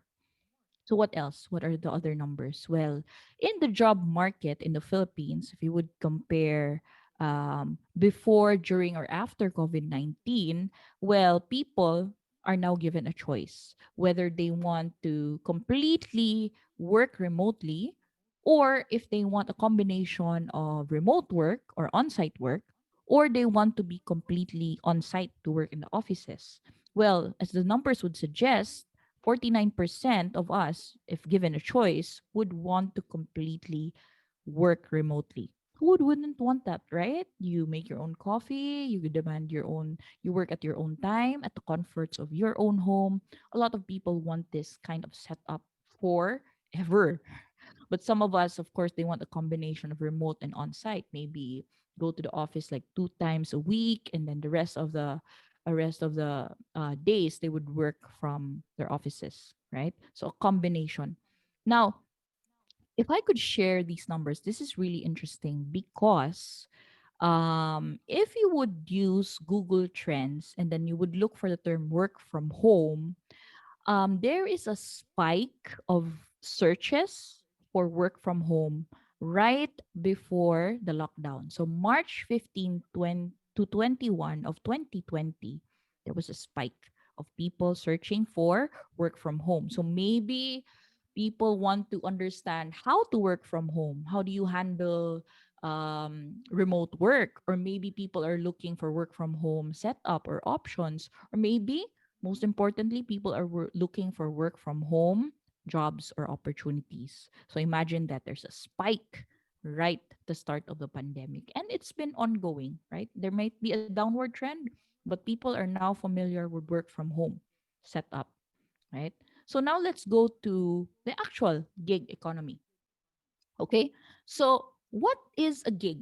How is it different from your regular work? Well, your regular work, it would require you a full-time commitment, right? So you would need to show up, let's say 8 to 5 every day from Monday to Friday. You would have, let's say, one boss, you're part of one team, you get benefits, you get your PhilHealth, SSS, Pag-ibig, all of that, right? But if you are part of the gig economy, if you are a gig worker, then you don't expect that kind of setup. For a gig to be called a gig, you actually don't need to commit to full time work. It might not be 8 to 5, it might just be a one time engagement, it might be project based, it might be just an hourly engagement. So that's a huge difference. The commitment itself is a huge difference. What else? If you have a gig, it might not mean that you have benefits, right? You might be receiving tips, but you don't receive any um like PhilHealth assistance and pag-ibig, that one that I mentioned, right? So if you are also part of the gig economy, you might be doing some of these things that are mentioned here. So if you are doing online tutorials like ESL, you're teaching English to foreigners online. If you're doing that, then you're part of the gig economy.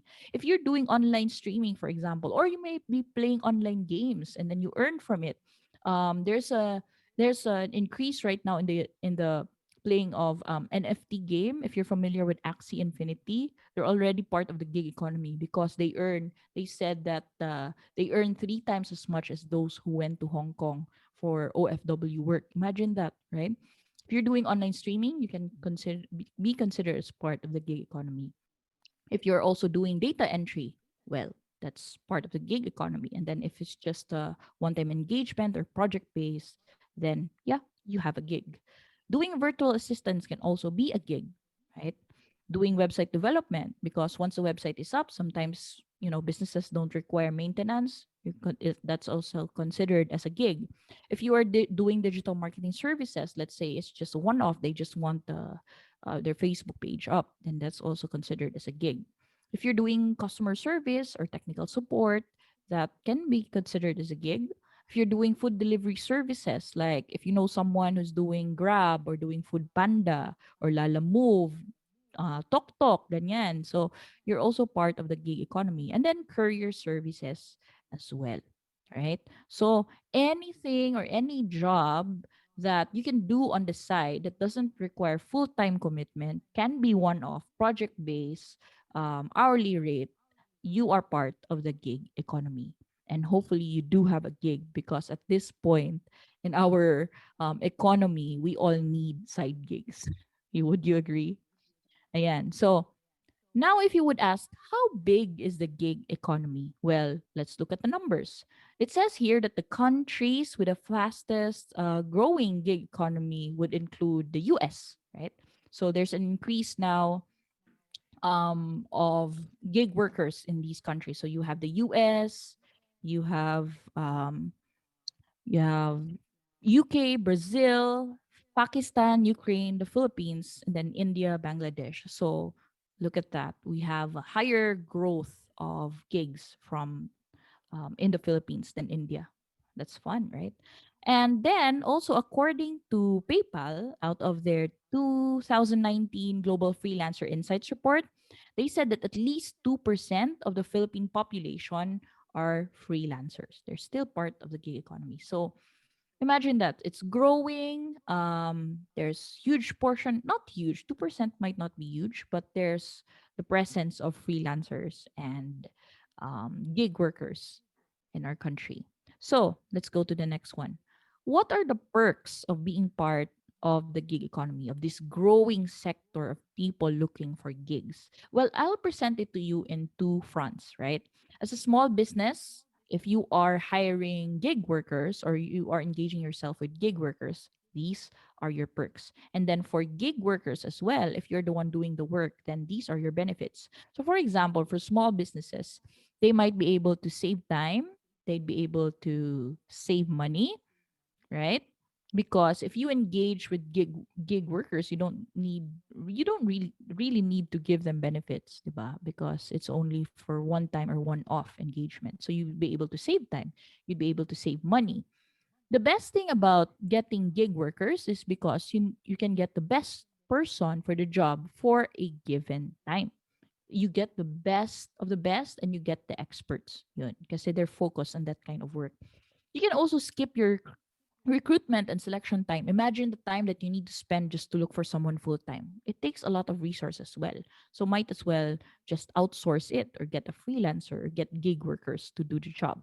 So that's your perk. Next is you keep your core operations and then you can get your external expertise. And then the next one is you be able to move fast and be agile so that as an organization, especially in this time where we're still bouncing back because of the pandemic, right? You want to keep your core expertise and your operations, but then outsource some parts that you are not an expert in. So this is where the gig workers come in. For the gig workers, these are our benefits. One is, well, we get flexible hours. We don't really need to work 8 to 5, right? We can work round the clock. No, really. Sometimes that happens. You really have to work around the clock. But then you get to choose your hours, which is good, right? You're not being micromanaged. You don't really report to just one boss. You can create your own schedule, you can manage your own time, and you can manage the number of customers or clients that you can handle.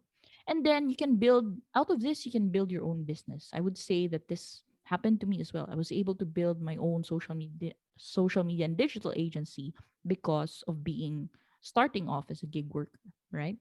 Next is if you do have a full-time work, well, you can use gigs as your additional income. Maybe you want to offset some of the expenses and find a gig or side income.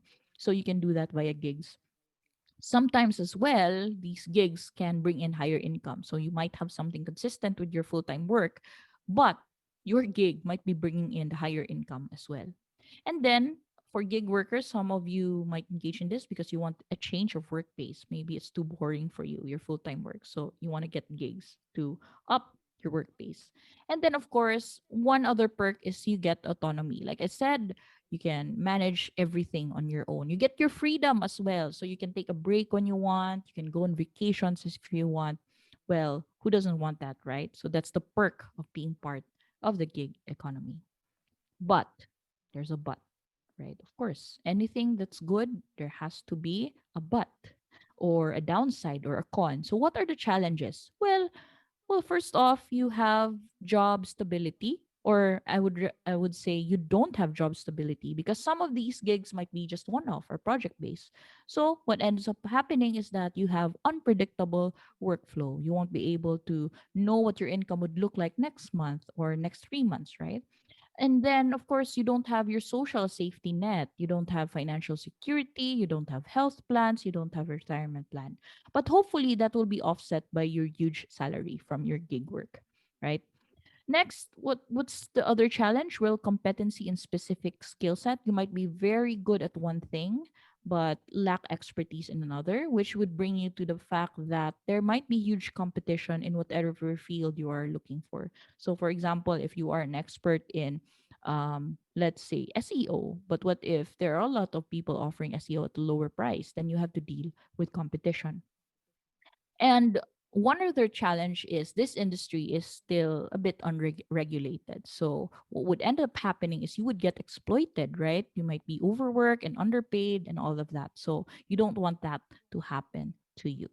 But how do you equip yourself so that you will succeed in the gig economy? So again, there are two parts here in the point of view of the small businesses and the point of view of the gig workers. So how do you succeed in engaging gig workers? For small businesses, well, you have to understand which parts of your operations you need to outsource. You don't need to outsource everything. You might need to outsource just parts of it.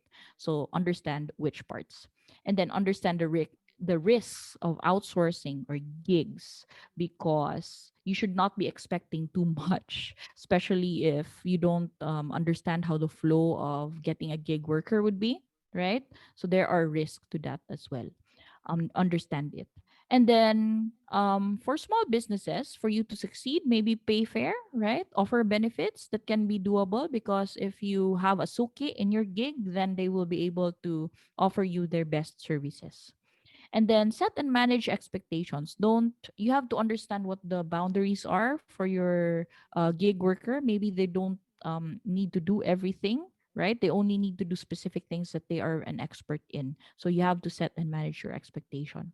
Also, know which platforms to use. So, for example, you might use Upwork for more advanced stuff. You can get Fiverr for like quick work. But if you need social media content creators, for example, you can use our startup, Content Dash. So for gig workers, how do you equip yourself? Well, know how to charge fairly. You have to know your proper rates. You have to know your fair rate so that you will earn, of course. And then get your key logistics in place. So have your location for working. Make sure that it's decent. Your uh, it's quiet and you don't get distracted, right? And then have your internet, like a reliable internet is very important for us as gig workers. The internet is our lifeblood. You have to make sure that you have reliable internet. And of course, aside from internet, your laptop and your PC has to be working really, really good. Then set up tools such as for invoicing, time tracking, payment channels, communication tools. Set up your schedules, your workflow, and of course, know which platforms you can offer your services. If you are a social media content creator, for example, you can check out our Startup Content Dash and offer your services right there. So, what are some trends and opportunities in the gig economy and how can we better collaborate? So, this definitely is a growing economy. We call it the creators economy, we call it the creator network, we call it gigs, we call it freelance, solopreneurship, etc. But at the end of the day, we are all working together towards economic empowerment. So right now, in order to protect gig workers, there's a House bill. They call it the Act to Support Growth and Development of Digital Careers in the Philippines. There's also the one that I mentioned, Digital Jobs PH. This is an initiative by DICT where they help people find work as digital entrepreneurs. So there are a lot of bills that are ongoing or being worked on, and hopefully in the future we'll be able to protect our gig workers and also expand the gig economy. Because at the end of the day, these are opportunities to earn. These are opportunities to give our families a better life. So for us, Content Dash, our startup is a social media content platform. We have a partner program for MSMEs and professional social media content creators. So check us out. You can Google Content Dash or you can visit contentdash.app and find out how the tool can help you with your economic empowerment goals and telling your stories on social media. So that's about it. Be a partner of Content Dash. And again, this is Flaire Castro, and thank you for having me as one of your speakers.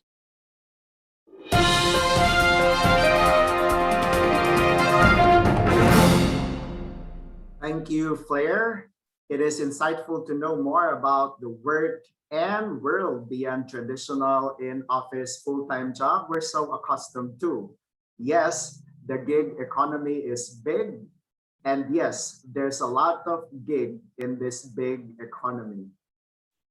Along with our earlier topics in the Philippine IT BPM industry, the next level play on health and hygiene and the perspective of a Cebuana who made it big in the data science world, it's time to move towards the final portion of today's summit, the panel discussion.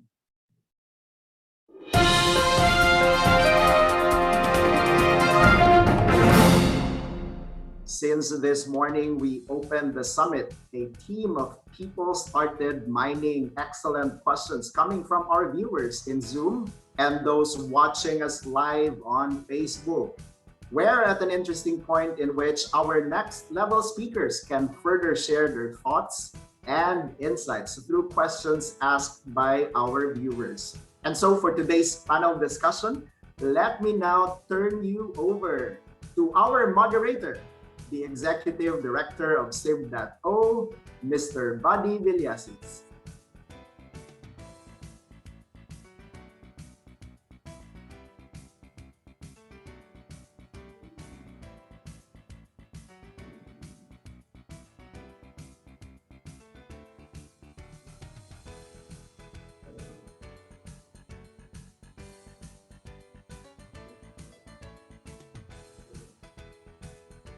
Buddy? Buddy? Your audio doesn't have a body, buddy.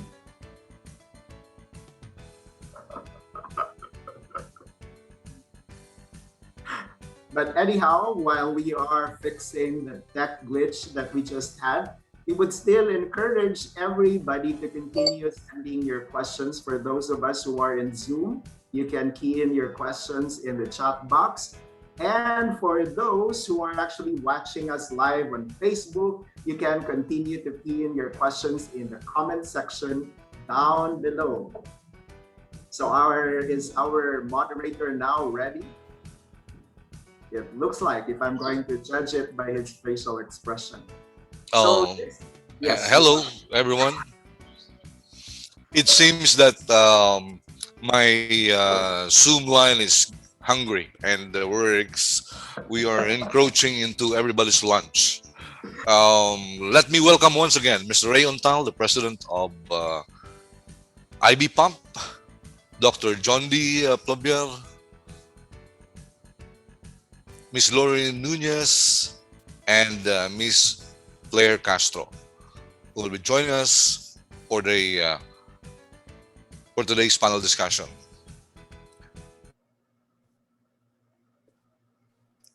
Good noon, everyone. Hello. This is a question which is complementary to both Ray and Flaire. No? Could you expand more on the gig economy and how it will affect the current industry that we represent, and what the law says about it? Yeah, I guess I'll. Go Yeah, ahead. thank you for the question. Just to reiterate the presentation. So yeah, the gig economy is definitely growing, especially with everyone getting familiar with work from home and looking for gigs because, the economy is a bit terrible right now.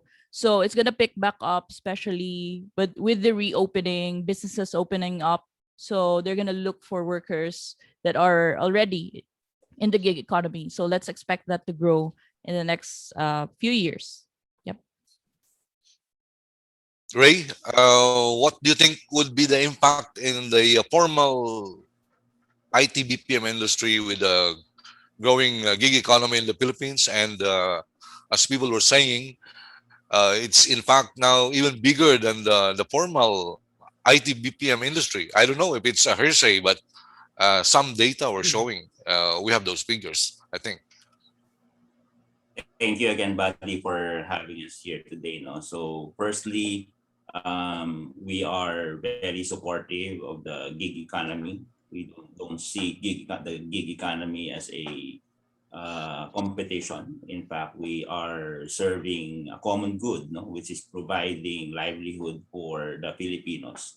And in fact, I wouldn't be surprised if a good number of those who are engaged in the gig economy are also part, no, of the IT BPM sector in their day jobs. So that's not entirely surprising.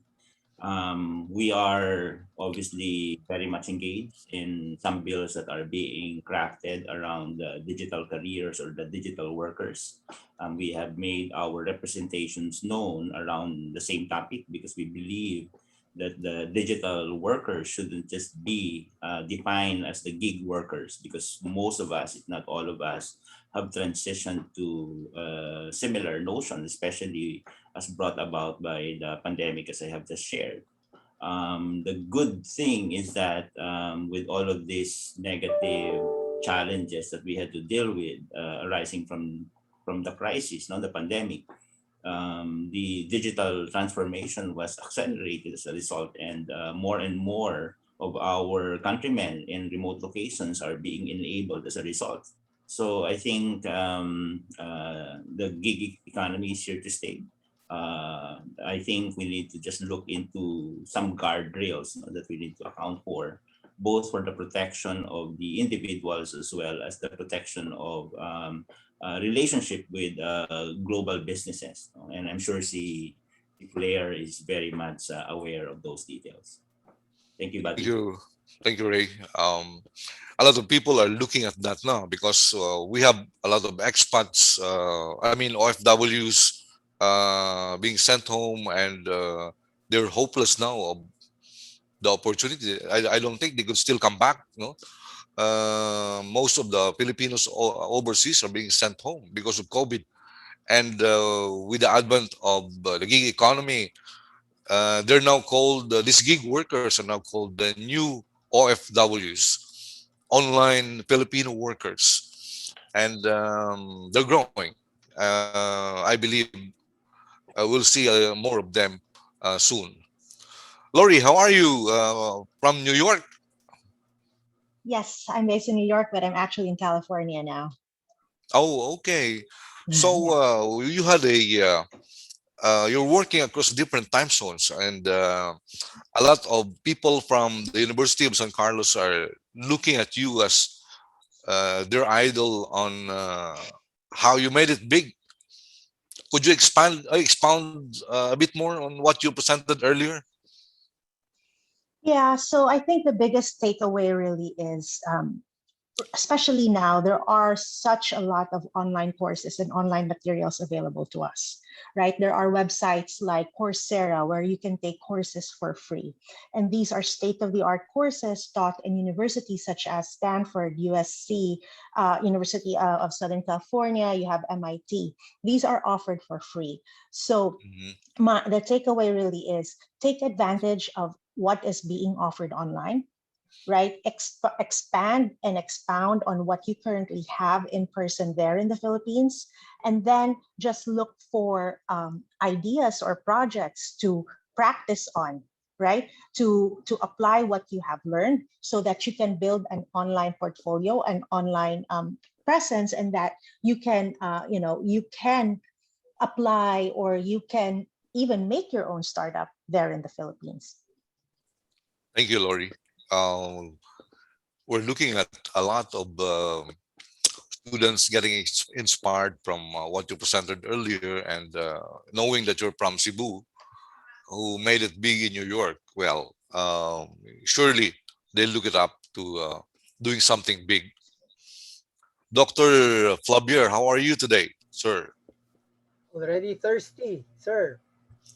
Oh, If wow. you're hungry, I'm thirsty. You had a great presentation on what's next after vaccination. Um, is it safe for senior citizens like us to go out now? Uh, with precautions, yes, we need to be careful. But without vaccination, or if your vaccinations are not yet complete, I will not encourage going out. Okay. Would our speakers want to ask some question between any of you? You can feel free to shoot. Huh? There's a question from the audience addressed to Lori. Those that are interested in data science are wary of low employability chances now in the Philippines. What do you think? That's a fair question, and that's a really good observation. Um, in the real world, there's huge global competition for that talent, and usually they look at other countries. They look at the U.S., they look at India, they look at London. The UK. So there are some, especially big fintech companies in the Philippines and in Singapore that are hiring in data science, right? So my suggestion would be look for those big fintech companies, look for startups as well. Startups in Asia that are hiring, and startups also are more than likely to allow remote working. So expand your horizon aside from the Philippines, look for other companies that might be open to hiring remotely. And the way for you to be competitive in that field is, again, always update your Bitbucket, or your GitHub. Always have your projects. Write a blog post on that. But yes, aside, don't limit yourself. That's my point. Don't limit yourself to big companies that you know of. Look for startups. Look for startups also in the Southeast Asian region. Okay. I hope that clears those fears of low employability among our locals. Somebody was trying to ask Dr. Flavier, how do you convince senior citizens to get vaccinated?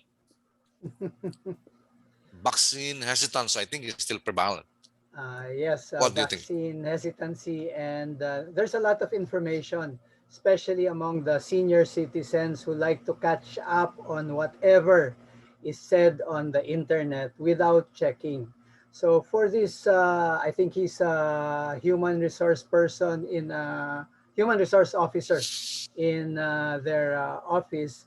I will suggest that you do not spend too much energy on those who do not want to get vaccinated. And at this time, for those who want vaccinations, help them get access to these vaccines. And I wanted to ask if he's circumcised. Buddy, are you circumcised already? No?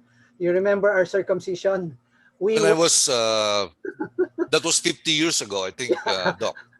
yeah, we when we were circumcised, we would always wait for other boys to be circumcised first. Yes. And if they don't die and don't lose their penises, we have ourselves circumcised as well.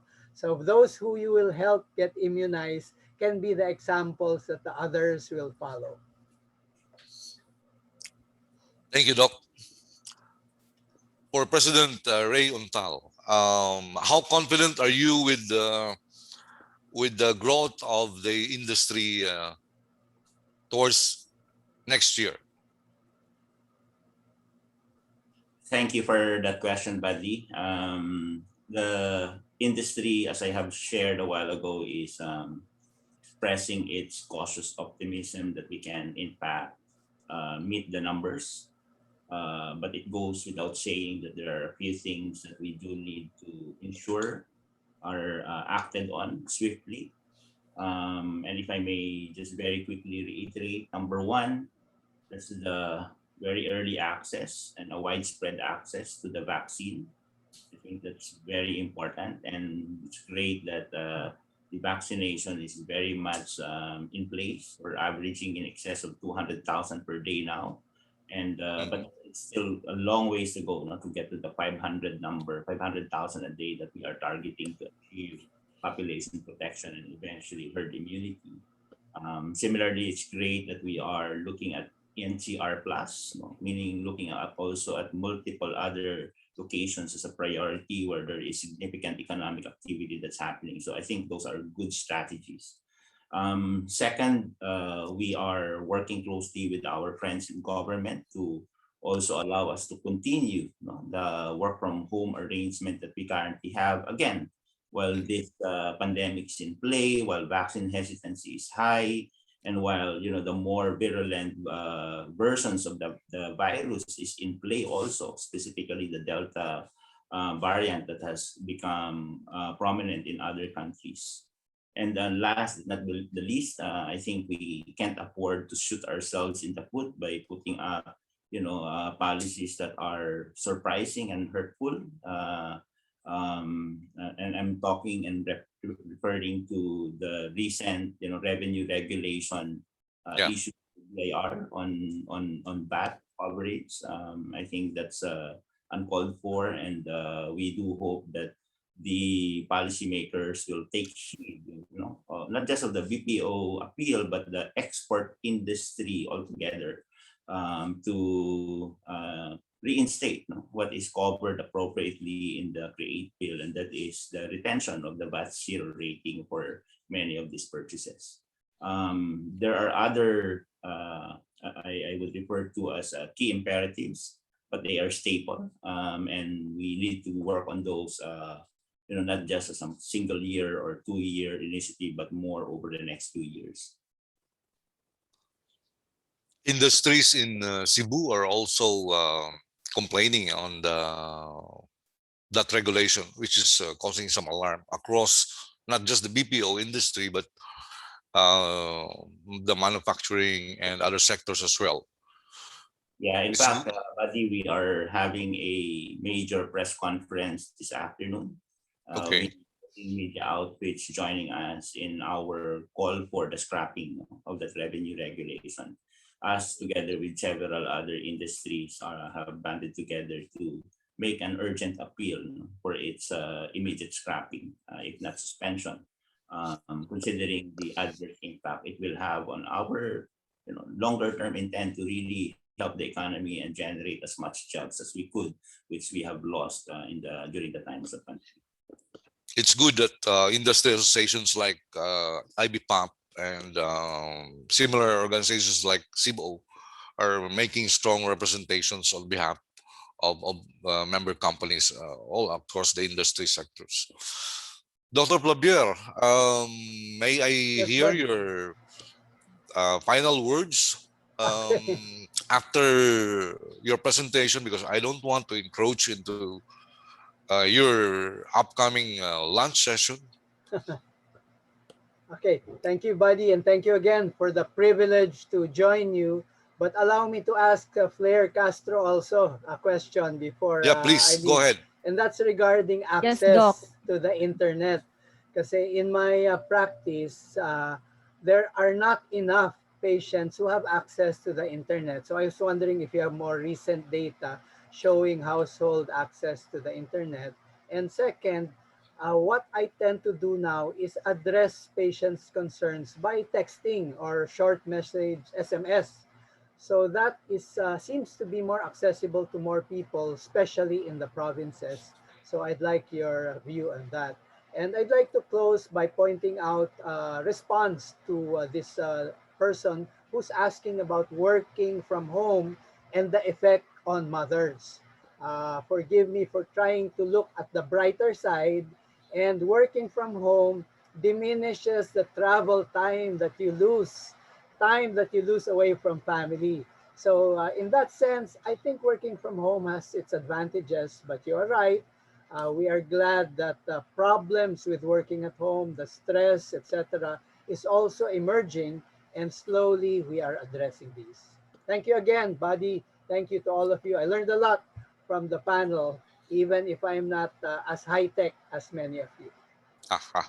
Well, we know you're high tech because for those who are not aware, no, Dr. Flavier has a regular TV show on TV5.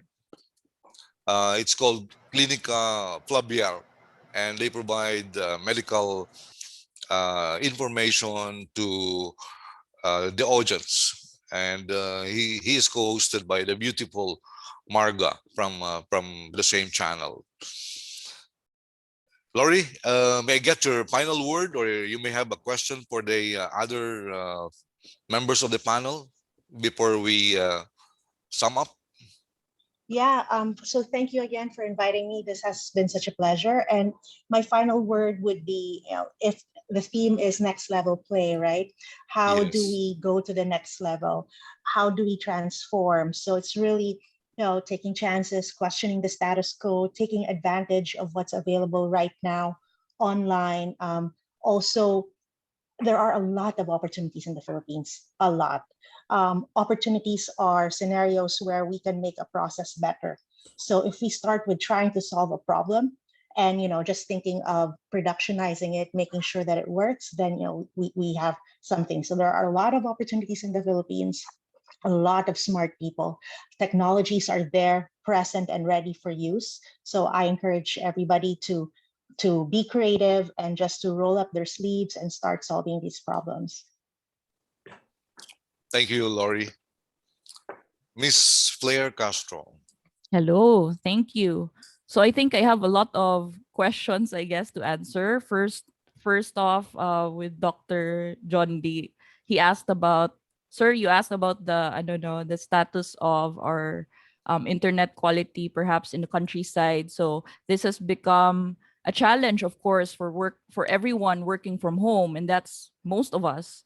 But I think because of the pandemic, our providers have been pressured into making sure that their services are better, and we can actually see that, which is a good thing. But for us, as advocates as well, we're continually monitoring the quality of internet in the Philippines. So I'll add here on the chat, that's one of our advocacies. It's project based. So it's an app that monitors the quality of the internet in your area, right? So the point here, it's related to what Lory said. It's data science related because we collect the data, and then from the data we can see which portions or like which areas in the Philippines actually need help with better internet quality or accessibility. So if you guys want to play around with the data, it's actually public. You can use your data science skills.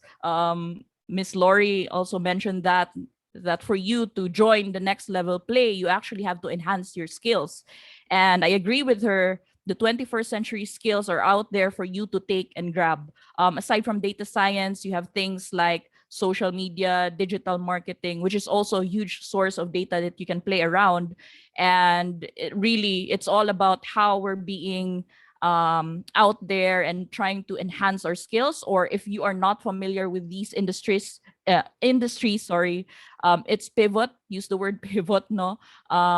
Try to see how you can be valuable with modern technologies that we are using for our work. So aside from that, I think someone asked about being a mother and, working from home. And I really relate to this because, of course, I've been working from home for a long time. And I've even, at one point, I've actually homeschooled my kid. Even before the pandemic, he was still like 5 years old up until fourth grade. I've homeschooled my kids. So I understand the challenges of, let's say you're working from home, but you're also taking care of your kid. So the only answer I can give to this is try to balance your time. Over time, in 15 years that I've been doing this, I'm already a master of blocking my time. So let's say, for example, if I have the time to like study a new technology or study a new skill, I try to block my time to that. So if your kids are busy or you're busy with homework, try to see if the evenings are better for you so that you can truly focus and do your work. So blocking your time, there's a lot of tactics for this, and you can Google it perhaps, because Google is a huge source of skills that we can learn. And of course, if you're looking for opportunities, I would mention that there's a lot of platforms out there that are looking for your skills. You really just have to take the time to study and search for these. And again, if I would mention, we're building our startup. Since we're also mentioning startups here, I was inspired to build Content Dash because of the decade that I've been working in the gig economy as a social media consultant, right? So my goal is to really make Content Dash parang Google Drive for everything related to social media, and also as well opportunities related to social media marketing. So if you're good with content, if you're good with graphics, try to look us up at Content Dash, and perhaps we can give you some gigs. So that's about it. And thank you everyone for inviting me. To Sir Pert as well. Thank you. Thank you, Lory. Mr. Ray Untal, we will be closely working with IBPAP on industry concerns, and surely a lot of things are coming our way after the summit. May I get your final statement before we end up the panel discussion? Thank you, Buddy. And once again, really and truly appreciate the invitation for us to be a part of your prestigious event. Appreciate the partnership and the long-term collaboration that I anticipate we will have. Secondly, I just wanted to use this opportunity as well to thank our stakeholders for having done so much to bring us to where we are today. As I always say, we have done quite a bit given the circumstances that we had to operate with.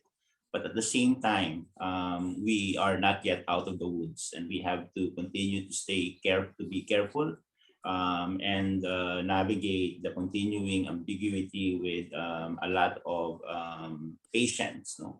But I do recognize the fact that if we work together, we can achieve all the ambitions that we have set forth over the next few years. So thank you once again.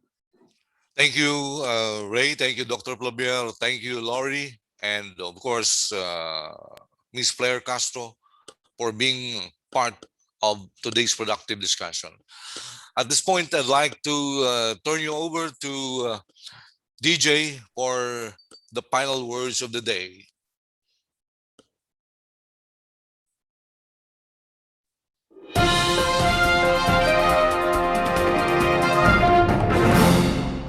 Thank you, Buddy, and our panelists and speakers for the day. It's been a great morning of conversation about the next level play. We're now on our second day. We're halfway done, but we still have a lot that's in store for everyone. Tomorrow, we will share and discuss more regarding updates specific to the local economy, the digital BPO, developments in NASCOM research on artificial intelligence, Internet of Things, blockchain robotics, and virtual reality. And for those of us who have a question about connectivity and speed for the future, we're going to have Converge for the future of technology. This morning has been an interesting exchange of ideas, insights on how we can synergize and make that big leap forward. I am DJ, this year's conference chair, and in behalf of the chairman and the board of trustees of Cebu-Educated, thank you for your participation and engagement, and see you tomorrow at 10:30 in the morning for day 3 of the 2021 Transformation Summit. Good afternoon.